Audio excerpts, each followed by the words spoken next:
Shri Binoy Viswam CPI സംസ്ഥാന secretary കൂടി നമ്മോടൊപ്പം ഉണ്ട്. ശ്രീ ബിനോയ് വിശ്വം അദ്ദേഹത്തിന്റെ സമകാലികരായ ചരിത്രകാരന്മാരിൽ ഇപ്പോൾ റൊമീല ഥാപ്പറയോ കേമ്പണിക്കരയോ ബിപിൻ ചന്ദ്രയോ അല്ലെങ്കിൽ ഇർഫാൻ ഹബീബിനെ ഒക്കെ എടുത്തു കഴിഞ്ഞാൽ അവരുടെ ധാരയായിരുന്നില്ല MGS നാരായണൻ പിന്തുടരുന്നത്. അത് സ്വാഭാവികമായും വിമർശനങ്ങൾക്കോ അല്ലെങ്കിൽ സംവാദങ്ങൾക്കോ ഒക്കെ വഴിവെക്കുകയും ചെയ്യുന്നത്. പക്ഷേ കേരളത്തിന്റെ ചരിത്രം പരിശോധിച്ചാൽ, കേരളത്തിലെ മലയാളികളുടെ ചരിത്രം എഴുത്തു പരിശോധിച്ചാൽ MGS നാരായണന്റെ സ്ഥാനം നിസ്തുലമാണ് താനും. എങ്ങനെയൊക്കെ ഓർക്കാം MGSന്റെ സംഭാവനകളെ? സംഭാവന തീർച്ചയായിട്ടും വളരെ വലുതാണ്. നിങ്ങളീ പറഞ്ഞ മാതിരി ബിപിൻ ചന്ദ്രയുടെയോ ബരുണ്ടയുടെയോ റമീല ഥാപ്പറുടെയോ അല്ലെങ്കിൽ ഇങ്ങനെയുള്ള പരമ്പരയിൽപ്പെട്ട ഇടതുപക്ഷ ബോധം സൂക്ഷിച്ച ചരിത്രകാരന്മാരുടെ ആ നിലയിൽ നിന്ന് MGSനെ മാറ്റി കാണിക്കാൻ നിങ്ങൾ ശ്രമിച്ചിട്ടുണ്ട്. നിങ്ങൾ MGSനെ അറിയാത്തതുകൊണ്ടാണത്. MGSന്റെ ആദ്യകാലം മുഴുവനും ICHR-നകത്തും പുറത്തും അത് നിലകൊണ്ടത് ഈ കാലഘട്ടമാണ്. ഇർഫാൻ ഹബീബ് ICHR-ന്റെ പ്രസിഡന്റ് ആയിരിക്കെ MGS ആയിരുന്നു സെക്രട്ടറി ICHR-ന്റെ. അവിടെ വരെ MGS നിന്ന് ചരിത്രകാരനെ സ്വാധീനിച്ചത് മാർസിയൻ ചരിത്ര രീതികളായിരുന്നു. ചരിത്രത്തിന്റെ അപഗ്രഥനത്തിൽ മാർസിയൻ ശൈലിയുടെ ബന്ധുവായിട്ടാണ് ചരിത്രപഠനത്തിലേക്കും വിമർശനത്തിലേക്കും MGS വന്നത്. അവിടെ വെച്ചൊരു മാറ്റം ഉണ്ടായിട്ടുണ്ട്. എനിക്കറിയില്ല എന്തുകൊണ്ടാണെന്ന് എനിക്കറിയാൻ പാടില്ല. എന്തായാലും ഇർഫാൻ ഹബീബുമായിട്ടുള്ള ബന്ധത്തിന്റെ അകത്ത് വന്ന എന്തോ ഒരു പാളിച്ച ഉണ്ടായിരിക്കാം. പെട്ടെന്ന് MGSന്റെ ഒരു ഭാവപകർച്ചയുണ്ടായി. പകർച്ച അദ്ദേഹത്തെ എത്തിച്ചത് പിന്നെ BJP RSS ക്യാമ്പിലേക്കായിരുന്നു. വാജ്പേയി ഗവൺമെന്റ് വന്നപ്പോഴേക്കും അദ്ദേഹത്തിന് പ്രതിഫലം കിട്ടി. അദ്ദേഹത്തെ BJP ഗവൺമെന്റ് ICHR പ്രസിഡന്റാക്കി.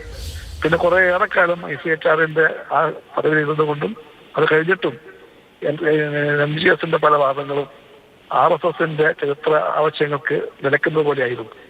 പ്രത്യേകിച്ചും ബാബരി മസ്ജിദിനെ പറ്റിയിട്ടുള്ള ഒരുപാട് അദ്ദേഹത്തിന്റെ പുതിയ പുതിയ വാദങ്ങൾ അതെല്ലാം RSSും BJPയും എന്താണോ കേൾക്കാനും പറയാനും കുറിച്ചത് അതുകൊണ്ടെല്ലാം തന്നെ അദ്ദേഹം മാറ്റിമറിച്ചുകൊണ്ട് ഒന്നിച്ചു പോകാൻ ശ്രമിച്ചിട്ടുള്ളത്. ഇതെല്ലാം കൊണ്ട് നോക്കുമ്പോഴത്തേക്ക് MGSൽ ഞാനൊരു ഇരട്ട വ്യക്തിത്വം കാണുന്നുണ്ട്. ആ വ്യക്തിത്വത്തിന്റെ രാഷ്ട്രീയ വശം ഞാൻ പറഞ്ഞതായിരുന്നു. അതെല്ലാം ഉള്ളപ്പോൾ ഞാൻ പറയാം MGS ഒരു വലിയ നന്മയുള്ള മനുഷ്യനായിരുന്നു. ആ നന്മയുടെ സാക്ഷിയാണ് ഞാൻ. കോഴിക്കോട്ടെ എന്റെ ജീവിതകാലം മുഴുവനും MGSുമായിട്ട് ഒറ്റബന്ധം പുലർത്തിയിട്ടുള്ള ഒരു സുഹൃത്തായിരുന്നു ഞാൻ.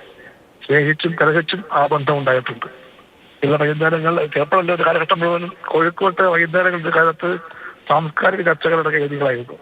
അന്നെല്ലാം MGSന്റെ കൂടെ വേദി പങ്കിട്ട പലപ്പോഴും തർക്കിച്ച ഒരാളായിരുന്നു ഞാൻ. പലപ്പോഴും ചില തർക്കങ്ങളൊക്കെ അന്ന് വലിയ വാർത്തയുണ്ട്. ഞാൻ ഊഹിക്കുന്നത് ശബ്ദം കൊണ്ട് ഊഹിക്കുന്നത് എനിക്ക് സംസാരിച്ചത് ബഹുമാനപ്പെട്ട ഗവർണർ ശ്രീ ശ്രീധരൻപിള്ളയാണെന്നായിരുന്നു. ആണെന്നാണ് എന്റെ വിശ്വാസം. ശ്രീധരൻപിള്ളയും ആ ചർച്ചകളിലൊക്കെ ഒരു വലിയ കക്ഷിയായിരുന്നു. ഞങ്ങൾ ഒരുമിച്ചും ആ ചർച്ചകളിൽ പങ്കെടുത്തപ്പോഴെല്ലാം ചിലതിലൊക്കെ MGS ഉണ്ടായിട്ടുണ്ട്. അങ്ങനെ ആശയപരമായ നിലപാടിനെ ചൊല്ലിയുള്ള കലഹങ്ങളെല്ലാം ഉണ്ടെങ്കിൽ പോലും MGS എന്ന് പറഞ്ഞ മനുഷ്യന്റെ നന്മയെപ്പറ്റി പറയാൻ എനിക്ക് താല്പര്യമുണ്ട്. ആ നന്മ ഒരിക്കലും ചെറുതായിരുന്നില്ല. ഇടതുപക്ഷത്തെ അദ്ദേഹത്തിൽ അപ്പോൾ അന്ധമായി വിമർശിച്ചപ്പോഴും അദ്ദേഹം വ്യക്തിബന്ധങ്ങളെ വലുതായി കണ്ടു. അദ്ദേഹത്തിന്റെ അടുത്ത് ഇരിക്കാനും സംസാരിക്കാനും അദ്ദേഹത്തിന് ഒരു മടിയും എപ്പോഴും അദ്ദേഹം ഉണ്ടായിട്ടേയില്ല. ആ വീട്ടിൽ പോകുമ്പോഴും സംസാരിക്കുമ്പോഴും തർക്കിക്കുമ്പോഴും എല്ലാം MGSന് ഒരു വലിയ തുറന്ന വലിയ മനസ്സിന്റെ ഉടമയെ പോലെ തന്നെയാണ് ആ പദവിയിലേക്കുള്ളത്. അതിൽ MGSന്റെ നന്മയുടെ ഭാഗത്തെ കാണുകയാണ്. MGSന്റെ വിവേകവേളയിൽ ഞങ്ങളൊക്കെ ശ്രമിക്കുന്നത് ആ നല്ല മനുഷ്യനെയാണ്. സത്യങ്ങളും ചർച്ചകളും ഒക്കെ ഉണ്ടായിട്ടുണ്ട്. അത് ആത്മകഥയിൽ പോലും നമുക്ക് കാണാൻ കഴിയും. MGS പിന്നെ ഈ പറയുന്ന രണ്ട് ഇരട്ട വ്യക്തിത്വത്തിന്റെ വഴിയെ പോകാൻ നിർബന്ധിക്കപ്പെട്ട ജീവിതത്തിന്റെ സംഘർഷങ്ങളും അതിന്റെ പരാമർശങ്ങളും എല്ലാം ഉണ്ട് പുസ്തകത്തിൽ. ഞാൻ MGSന്റെ വളരെ നന്ദി ശ്രീ ബിനോയ് വിശ്വം CPI സംസ്ഥാന സെക്രട്ടറിയാണ് MGSനെ അനുസ്മരിച്ചത്.